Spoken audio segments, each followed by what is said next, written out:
Bonjour et bienvenue à Finance 360 avec Alex Demers. Aujourd'hui, nous sommes mardi le 16 mai 2023 et nous sommes rendus à l'épisode 161 du podcast.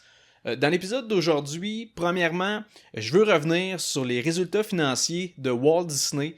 Ça, c'est sorti la semaine dernière. C'est une des actions de mon portefeuille, donc je trouve ça important d'en parler. L'autre chose aussi, je vais vous parler d'un achat que j'ai fait aujourd'hui même pour mon portefeuille. Donc encore là, ça c'est très rare que ça arrive, là, que j'achète la journée même du podcast. Donc tant mieux pour vous autres. Sinon, pour l'épisode d'aujourd'hui, je voulais surtout vous partager 3 conseils que je donnerais à la version de moi-même si je pouvais me rencontrer v'là 10 ans quand j'avais 23 ans. Tu sais, qu'est-ce que j'aurais aimé que quelqu'un me dise pour m'aider du côté de mes décisions financières? Donc, c'est un peu ça l'idée du podcast aujourd'hui. Je vais commencer rapidement avec les données économiques qui ont été annoncées ce matin.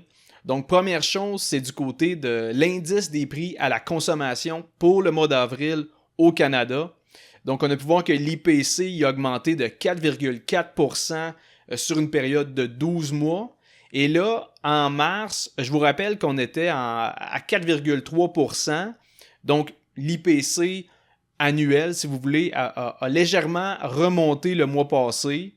Et l'inflation à 4,4%, c'est également au-dessus des attentes des économistes. De leur côté, il y avait prévu une baisse de l'inflation à 4,1% au Canada pour le mois d'avril.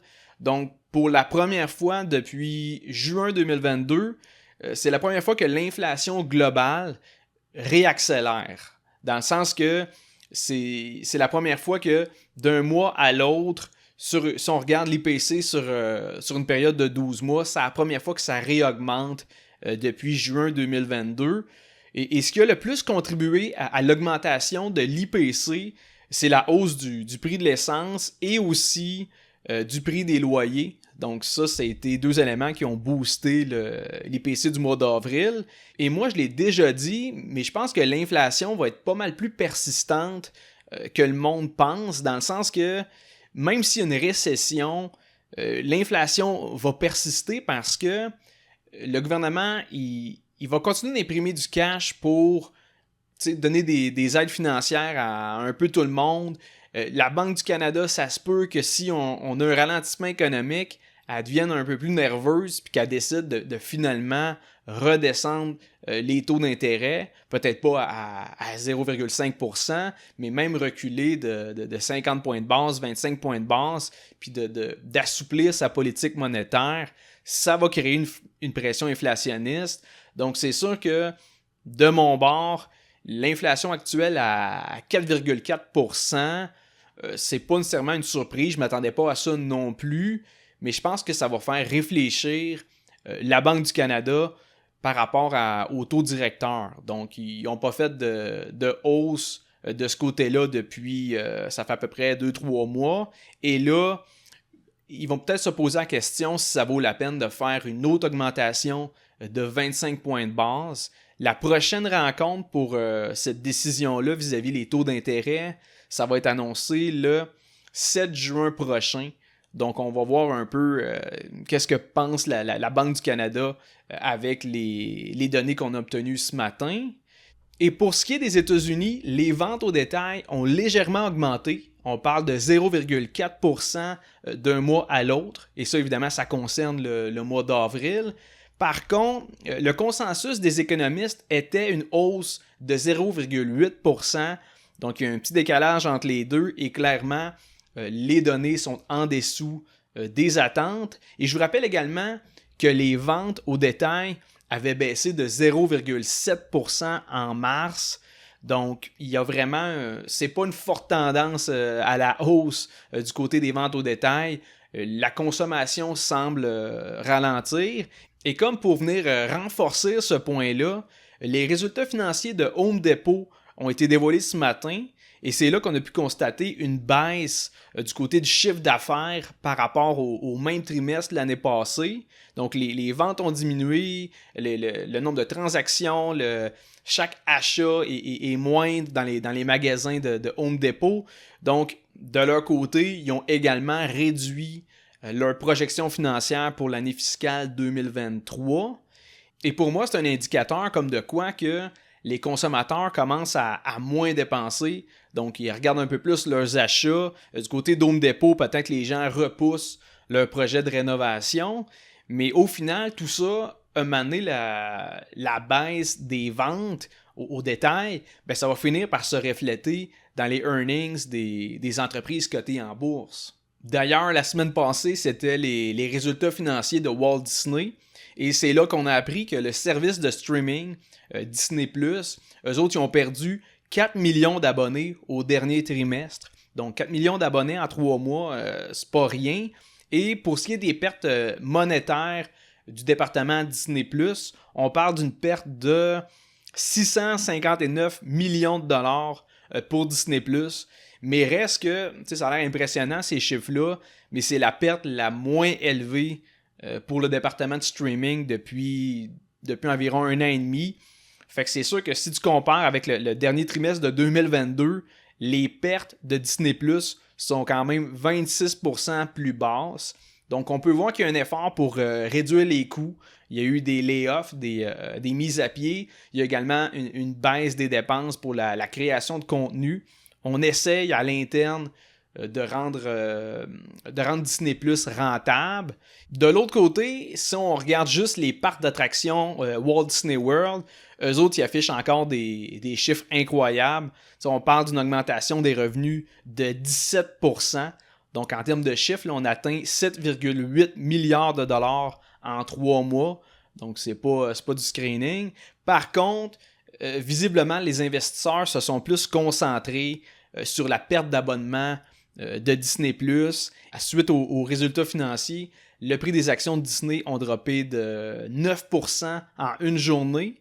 De mon bord, je suis actionnaire de Disney depuis le crash de 2020, mais je vous cacherai pas que la semaine passée, même cette semaine, j'ai pas encore grossi ma position dans le titre. C'est déjà une position importante pour mon portefeuille. Si je regarde concrètement, là, ça représente approximativement 8% de tout mon portefeuille. Et de 2, je pense qu'il risque d'avoir encore des mauvais résultats financiers dans les prochains trimestres. S'il y a une récession, Walt Disney World, ça se peut qu'il y ait du monde qui remette ça une autre fois. Donc, je suis pas super pressé de racheter des actions de Disney, mais je n'ai pas vendu non plus. C'est-à-dire que je reste encore confiant envers la compagnie de Walt Disney. Par contre, pour le moment, j'ai toujours pas racheté d'actions pour venir grossir cette position-là. Et comme je l'ai dit au début de l'épisode, moi ce matin, j'ai fait un nouvel achat pour mon portefeuille à long terme bien évidemment. J'ai acheté des actions de Suncor, qui est une compagnie pétrolière canadienne qui est basée à Calgary. Et mon prix d'achat, c'est de 38,20$. Évidemment, c'est en dollars canadiens parce que j'ai acheté le titre sur le TSX, la bourse de Toronto. Et au prix que j'ai payé les actions de Suncor, on parle d'un rendement des dividendes d'environ 5,3% par année. Le ratio de distribution des dividendes est très sain aussi. On parle d'autour de 30% des bénéfices. Donc, on n'est pas en train de dilapider les profits pour les donner aux actionnaires. Et du côté des ratios financiers de l'entreprise, le niveau d'endettement et le ratio du fonds de roulement sont très corrects. Donc, il n'y a pas d'inquiétude de ce côté-là. Bref, Enbridge et Suncor, c'est les deux actions qui me donnent de l'exposure au secteur de l'énergie. Ces compagnies-là, la plupart du temps, la valeur de l'entreprise est quand même étroitement liée au prix du baril de pétrole brut, le gaz naturel, tout ça. Et aujourd'hui, justement, le prix du baril WTI, il est autour de 71$ US. Donc, conséquemment, le prix des actions de Suncor est relativement bas. Au fait, si on regarde au niveau du graphique, on est retourné à un niveau de support qui date d'octobre 2022. Tout ça pour vous dire qu'avec la récente baisse du côté du prix du baril de pétrole brut et la récession qui est déjà partiellement anticipée par les investisseurs, la compagnie Suncor, elle me paraît sous-évaluée par le marché actuellement. Et si le prix de l'action continue de dropper il y a de bonnes chances que je vienne encore grossir ma position dans ce titre-là. Et juste une petite parenthèse, c'est sûr que ceux qui sont inscrits à mon infolette, vous avez toujours une petite longueur d'avance parce que à chaque mois, je vous partage 3 actions qui sont sous mon radar. Et justement, dans l'infolette qui est sortie jeudi passé, Suncor faisait partie de la liste. Encore là, il faut savoir que ce n'est pas des recommandations d'achat, mais disons que ça vous donne une bonne idée des actions que je pourrais potentiellement bientôt ajouter à mon portefeuille, comme ça a été le cas avec Suncor ce matin. Et pour terminer l'épisode, je veux vous partager 3 conseils que je me donnerais à moi-même si je pouvais me revoir à 23 ans. Et là, évidemment, je parle pas de reculer dans le passé pour me dire d'acheter des actions de Nvidia à 3$ pour profiter d'un rendement de genre 9000% en 10 ans. C'est pas vraiment ça l'idée, là. Sinon, c'est sûr que ça serait facile. Mais c'est plus des conseils pour mes décisions financières dans ma vie en général. Tu sais, dans le début vingtaine, t'as pas nécessairement la maturité et les connaissances que t'as rendues à 30 quelques années. Donc, c'est cet apprentissage-là que j'ai eu. J'aimerais transmettre ça à du monde qui ont cet âge-là, justement, dans le début vingtaine. Et la première chose que je me dirais, c'est arrête de mettre de l'argent sur ta voiture. Parce que moi, à cet âge-là, début vingtaine, comme je vous dis, j'avais une BMW, usagée évidemment. Mais tu sais, j'ai mis une suspension rabaissée, j'ai installé des breaks ventilés, j'ai mis un paquet d'affaires sur cette voiture-là. Puis tu sais, au final, c'était quand même une BMW usagée.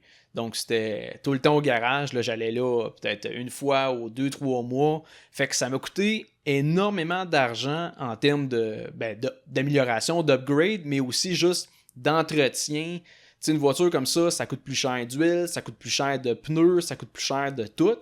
Fait que c'est sûr que j'ai dépensé une couple de mille là-dessus et c'est de l'argent que j'aurais pu investir dans mon plus jeune âge. Puis, tu sais, l'air de rien, 10 ans de rendement, ça fait une énorme différence. Donc, au-delà de l'argent que j'ai mis pour acheter la voiture, tout l'argent qui est venu autour de ça, tu sais, le gaz, l'assurance, tout le kit, c'est sûr que je me dirais, évite de mettre l'argent là-dessus. Encore aujourd'hui, j'ai plus d'argent que j'en avais v'là 10 ans. Évidemment, je suis plus dans la même situation financière, mais encore là, moi, je roule aujourd'hui avec une Jetta 2022. Donc, on est loin du char sport, on est loin de la BMW, de la Mercedes, de la Porsche, Audi et compagnie. C'est pas que je peux pas me payer mieux, c'est juste que c'est vraiment c'est un actif qui perd de la valeur dans le temps. Puis, oui, je peux la mettre sur ma compagnie, mais ça reste une dépense. Ça vient justement avec un paquet de dépenses complémentaires. Un char sport, puis des upgrades sur une voiture, tu vas jamais rentabiliser ça dans le temps. Ça veut pas dire que j'aurai jamais de char sport. Ça veut pas dire que j'en veux pas non plus. C'est juste que tant qu'à avoir une BM ou une Mercedes, je préfère me contenter d'une petite Jetta, de toute l'économie que je fais, toutes les dépenses que je fais pas par rapport à ma voiture. J'investis ça, que ce soit du côté personnel ou de l'entreprise. Puis ultimement, dans 10, 15, 20 ans, ben là, je l'aurai ma McLaren ou n'importe quel char sport que je veux me payer. Donc, c'est un peu ma mentalité par rapport à ça. Puis c'est sûr que plus t'es jeune, plus c'est tentant de justement avoir une grosse voiture, surtout si c'est quelque chose qui t'intéresse. Donc c'est sûr que ça serait le premier conseil que je me donnerais. Je dirais arrête de mettre de l'argent là-dedans, ça vaut pas la peine. Deuxième affaire que je dirais à version de moi-même à 22-23 ans, c'est essaye pas de devenir riche rapidement avec la bourse. Ça marche pas, c'est pas fait pour ça, mais tu sais, je pense qu'on est tous un peu de même quand on découvre les actions puis les marchés boursiers parce qu'on voit le potentiel. On voit le prix de certaines actions qui grimpent des 10, 20, 30% dans une seule journée. Tu vois des rendements annuels de compagnies qui ont déclenché. Fait que quand tu vois ça, tu veux tout le temps essayer de faire partie de ça. Puis pas tranquillement, pas vite, là, pas des rendements de 10% par année, puis tu veux pas ce type de placement-là, tu veux pas bâtir de quoi pour le long terme, t'es très court terme, tu veux de l'argent rapidement, surtout si t'as pas beaucoup d'argent, puis que t'aurais besoin d'une passe de cash, ramasser un 5-10 000 vite, ben ça devient tentant d'essayer de faire des moves très court terme. Puis tu sais, moi, à ce moment-là, j'avais en tête de réussir à devenir actionnaire de petites compagnies avant, justement, qu'ils se mettent au monde puis qu'ils commencent à jumper. Fait que, de mon côté, j'achetais des actions de compagnies minières en phase d'exploration. Ils minaient rien encore, là. Ils espéraient trouver de l'or ou telle affaire à telle place. J'investissais aussi dans des compagnies pharmaceutiques avant, en attente plus de l'approbation de la FDA. Donc, tout ça dans le but de ramasser des actions à genre 30 cents pour que finalement, ils montent du jour au lendemain à 4-5 piastres, puis multiplié par 10, 15, 20 fois ma mise initiale. Moi, c'est ça que je voulais. Je voulais des coups de circuit, pas des affaires de générer du 9-10% par année. Ça m'excitait pas. Mais c'est juste que avec le temps, tu te rends compte que ça marche pas. Ça veut pas dire que tu peux pas faire des transactions de day trading ou de swing pour encaisser des profits à court terme. Ça veut juste dire que tu peux pas t'enrichir avec ça. C'est pas la bourse qui va t'amener à un autre niveau. Tu sais, toutes les transactions que je fais présentement de spéculation, oui, je me sors une paye avec ça, mais ça vient du fait que j'ai le capital suffisant, nécessaire pour être capable de me générer justement des gains qui ont de l'allure. Parce que si tu commences avec 5 ou même 10 000 $, essaie pas de te sortir une paye avec le day trading. La seule manière de générer des gains intéressants avec le trading, c'est d'avoir assez d'argent dans ton compte pour que ça vaille la peine. Tout ça pour dire que j'irais me voir à 23 ans puis je m'avertirais tout de suite. Je dirais, écoute, arrête de mettre des 1000 $ là-dedans en pensant que c'est avec ça que tu vas te mettre sur la map. Malheureusement, c'est pas de même que ça marche. Moi, ça m'a pris un paquet d'essais-erreurs, puis j'en ai perdu de l'argent avec le trading avant de m'en rendre compte. Fait que c'est sûr que si quelqu'un pouvait m'aviser que c'est pas quelque chose qui se fait, malgré ce qu'on voit un peu partout sur l'Internet, comme ça, je pourrais m'éviter de perdre une couple de mille dans des transactions qui ont rien donné. Et troisièmement, si je pouvais me parler quand j'étais dans début vingtaine, je me dirais de dépenser plus d'argent sur ma santé. Parce que, tu sais, toute la période de l'esthétique automobile à domicile, le 2 ans que j'étais dans le lave-auto, je faisais pas attention à ce que je mangeais.